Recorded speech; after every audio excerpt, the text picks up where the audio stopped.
Good evening. Glad you're all here. This is day number 343. And I've been documenting my journey every single day for the last 343 days here on YouTube. And then also, on day number since I was on day number 170 actually. So, and really my mission has always been to help mission-driven founders to, fulfill their vision with what they're doing and what they're building to help solve these problems. And essentially, the main goal here is to help impact billions of lives and build billion-dollar companies. Because really, there's too many world-changing ideas that go to the grave because people just give up on them. They quit or they weren't able to complete it successfully because, maybe they weren't on this earth long enough for the ideas to actually succeed. But most of the time, it's probably people that quit, and that's what I'm hoping to solve for. And, for me, the reason why I started building the platform that I'm building, dayNumber.io, is because I myself, for about, I think it was after over probably 60 days of documenting daily here on YouTube, I really noticed that was the one thing that really kept me going. It was the one thing that really kept me from not giving up, and that's really what Steve Jobs said. He said, they asked him in an interview, it's like, how do you, what do you need to be passionate about what you're building? And he's like, absolutely, you need to be passionate, because if you're not, you're gonna quit. There's gonna be so many building a startup or a company, or solving a problem or an issue or creating a great product, like turning an idea into an insanely great product. That's what is like near impossible, and so. And it's really tough. It's a really tough. The reason why it's near impossible because it's near impossible to not give up, So for me, even today, I didn't really want to live stream. I didn't want to document today, but I knew I had to. I knew I had to honor my word and just document what happened each day. Because for me, the main reason why I'm doing this is to hold myself accountable, and then hopefully help others as well. Help others to actually keep going. So Derek Sam says hi. Hey, what's up? Welcome. Where's everybody tuning in from today? I'm here with Maxi Boy. Maxi Boy here.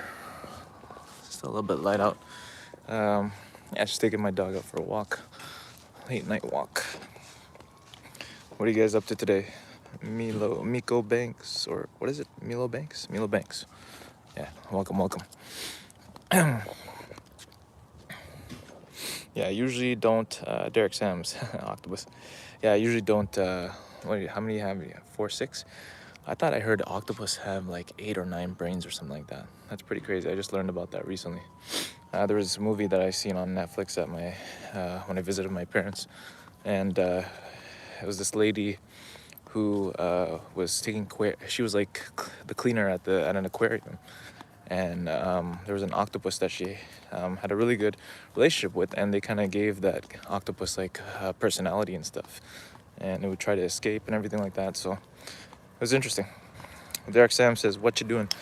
I am walking, and I'm also talking, walking and talking.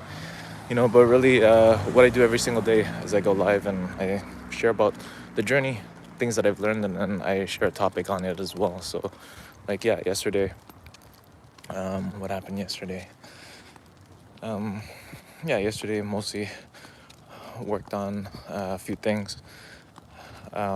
We ended up setting up a system where I can actually message people like on LinkedIn using Cloud Cowork, which is really cool. Basically, it was able to send out first messages for me.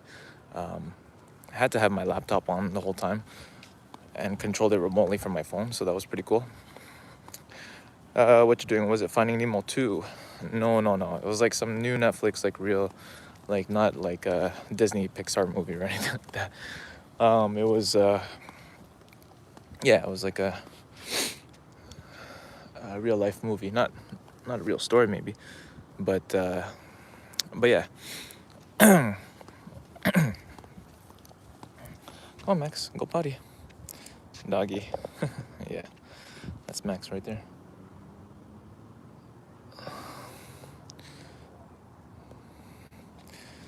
Yeah, usually at nighttime is the time where I gotta be aware as well.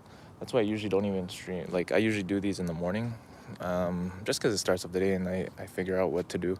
So, like, yeah, yesterday, like I was saying, I was able to allow Cloud Code um, to work, to actually control my computer and do what I asked it to do, which is really cool. But yeah, what I was talking about earlier is the reason why I brought up the whole passion thing is because of today. Yeah, I saw, I've been reading the autobiography or the biography of Steve Jobs by Walter Isaacson. Really good, like almost halfway through the book. It's like a 900-page book on your phone, on like iBooks. And then, yeah, like one thing I really noticed about Steve is he was so passionate about like making something insanely great that even through like the toughest times of like making what he was trying to create, he persevered, you know? So I'm at the point now in the autobiography where there's he's at he just bought Pixar. You know, he invested heavily in Pixar, and I think he got like 70% ownership, and for $10 million. He bought it from the division from George Lucas, which was really cool. And yeah, like he any project that he tackled, he was insanely focused on it because he was passionate and he never gave up.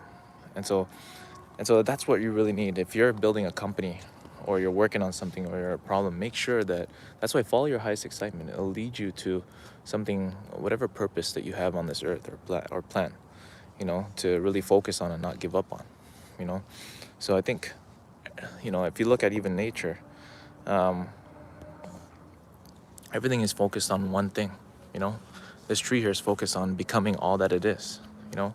So it's truly maximizing its potential. The breed of the dog is a golden retriever, you know. So that's what so that's really what it takes. It takes you know, you gotta have that passion for what it is that you're building, in order for you to keep going, or else you're gonna give up, you know. And that's why, so this is my mechanism of, you know, I'm passionate about, for some reason, about seeing people go from nothing, broke, to billions, you know, and impacting billions' lives as well. You know, they weren't just people that were super successful. Yes, I'm, you know, fascinated by that as well. People, the rags to riches story. But layered with that is how many lives that were impacted because of that person who did that, you know. So it's always that underdog story is really is what a lot of us resonate with, right? We want to see the underdog win, you know. We want the person being bullied to, you know, beat the bully, right? What breed is that dog? Yeah, I think you already. So, you know, the key thing that I'm harnessing here is, I guess I've had this desire, or fascinated by the desire, when I read the book Think and Grow Rich by Napoleon Hill. This was back in 2000, and the first time I ever got my hands on it was I was in high school, because I remember when I was I got into network marketing back in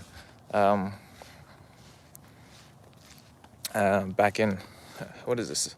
Derek Sam says, I feel like you could be a life coach. Thanks, man. Thanks. Yeah, network marketing back in 2007. Okay, 2007. That's when my eyes got open to the world of like entrepreneurship.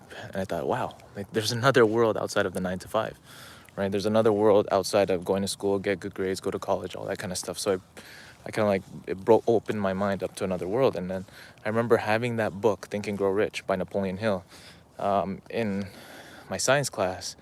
And then this girl that's in my school, she's like, do you actually believe in that? Like, because she read the title, Think and Grow Rich.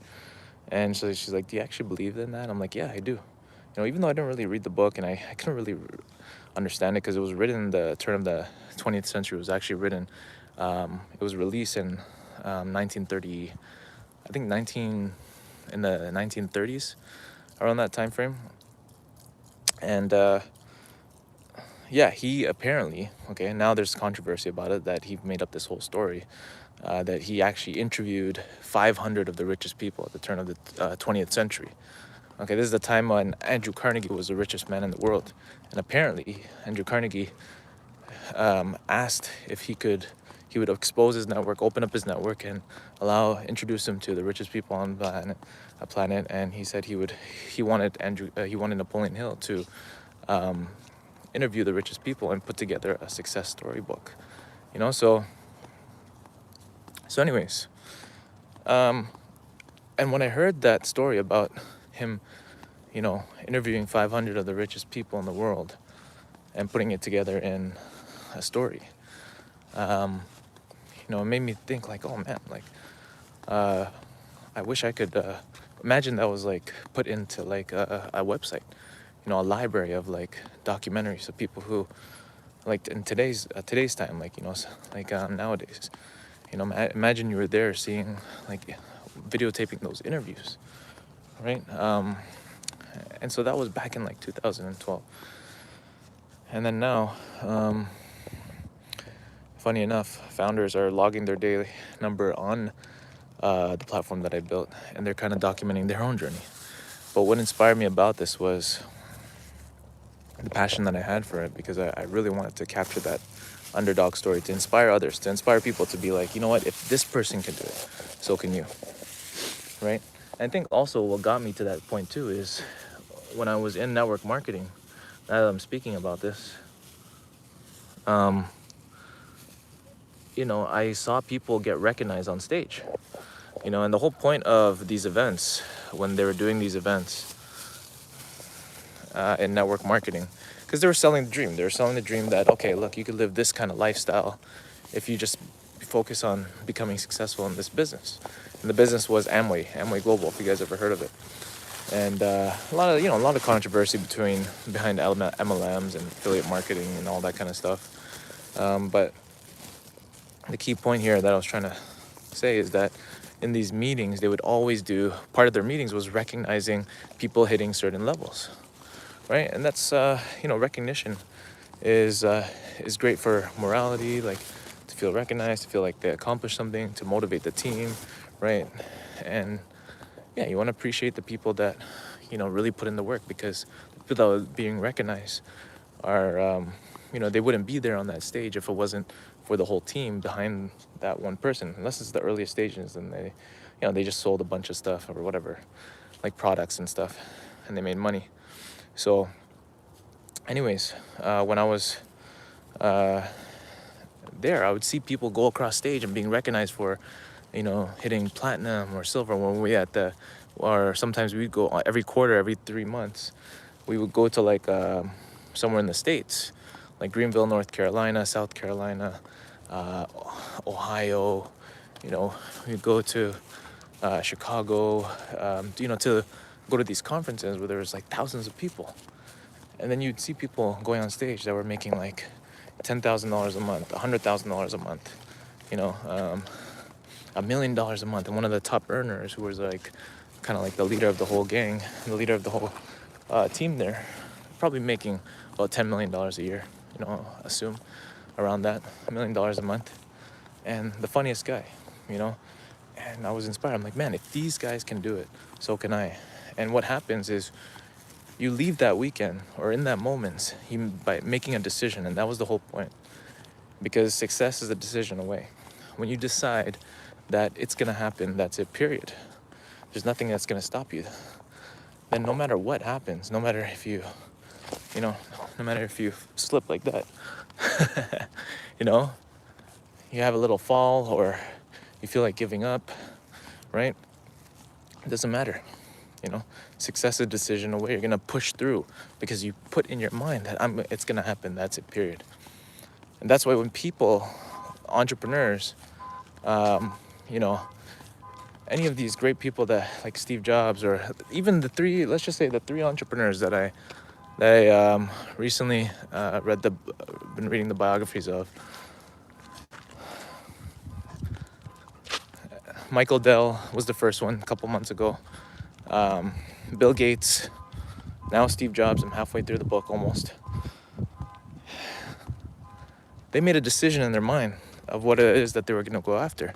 For Michael Dell, it was he wanted to go head to head with IBM. He said he could build a better company than them, right? He wanted to take them on at 19 years old with $1,000, and a few customers. And yeah, he had some money in the bank. He was a hustler from like a kid, you know what I mean? But what do you call it? Bill Gates, he wanted to build like a software factory. He really wanted to be the first one on the software in the writing software for the hardware industry, the personal computer. He wanted to write the software for all personal computers. He wanted to dominate the market. He had that because it was the first time when he wrote code that he could put his insane level of focus and obsessiveness to something that actually gave that level of like satisfaction. So he was passionate about the power of literally how code could literally create something in the real world, right? So he got hooked on that when he was 13, right? So, and then Steve Jobs, he got hooked on like building like art and technology. He loved the intersection of art and technology. So when he saw that he could also turn that into a business and dominate in that space, then he just went all in on whatever it was at the time, whether it was like the first computer, the Apple, right? And then the second one, Apple II, which was a great success, and then the Mac, right? The Macintosh, and any of the other projects that he worked on, so that's the whole point about like doing these stories and documenting them, and even yourself in your own too, right? So that's the key thing is when you document what happened each day, even for yourself, you get to look back and reflect on where you've been, where you're at, and where you're going. So yeah, would love to follow along on your journey if you are building something meaningful. Thank you for everybody that tuned in. Just go to dayNumber.io. I'd love to follow you, your journey, and support you if you are building something meaningful here. My voice, you can hear it getting a little bit quieter because it seems quieter here around this area. It's a little bit late now. But thank you for everybody tuning in. Derek Sams, Milo Banks, who else? I think that was it. Anybody that liked and subscribed. So this is the end of day number 343. I'm out.